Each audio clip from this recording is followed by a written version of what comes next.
السلام علیکم ورحمۃ اللہ وبرکاتہ۔ کراچی سے ہمارے بھائی محمد اسحاق خٹک صاحب پوچھتے ہیں کہ ایک دوست نے پوچھا کہ اگر روزے کی حالت میں کوئی مشت زنی کر لے، اپنی منی کو خارج کر لے روزے کی حالت کے اندر، تو اس کے لیے کیا حکم ہے؟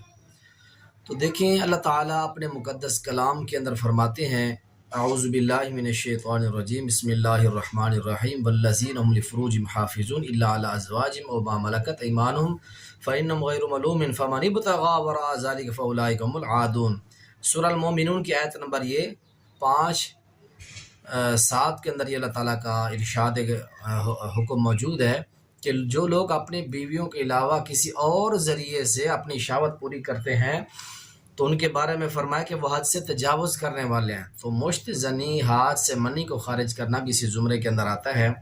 تو نبی علیہ الصلوۃ والسلام کی حدیث بھی سنیں کہ آپ نے فرمایا کہ جب تم روزہ رکھو تو فلا یرفس ولا یجہل، صحیح بخاری صحیح مسلم کے اندر حدیث پاک آتی ہے کہ اس وقت فوش گوئی والے کام اور جہالت والے کام نہیں کرتے۔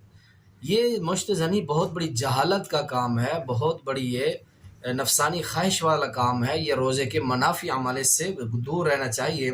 اور دوسری حدیث سے بخاری کے اندر ملاحظہ فرمائے، آپ نے فرمایا کہ یدع طعامہ و شرابہ و شہوتہ من اجلی، فرمایا کہ وہ روزے دار اللہ تعالیٰ فرماتے ہیں کہ میرے لیے اپنا کھانا پینا، اپنی شہوت جو ہے سب کچھ میرے لیے چھوڑتا ہے۔ شہوت چھوڑنا بھی روزے کی حالت میں ضروری ہے۔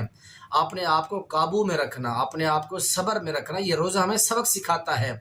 تو اس لیے تمام فقہائے کرام، حنفی، شافعی، مالکی، حنبلی، تمام علماء اس بات کے اوپر متفق ہیں کہ روزے کی حالت کے اندر اگر کوئی بندہ اپنے ہاتھ سے منی خارج کرتا ہے، مشت زنی کرتا ہے، تو اس صورت کے اندر اس کے اوپر قضا آئے گی۔ وہ ایک روزہ رکھے گا رمضان شریف کے بعد، اگلے رمضان آنے سے پہلے اس نے روزہ رکھنا ہے، اور اس طرح مسلسل یہ 2 ماہ کے روزے رکھنا یا 60 مساکین کو کھانا کھلانا واجب نہیں ہوگا۔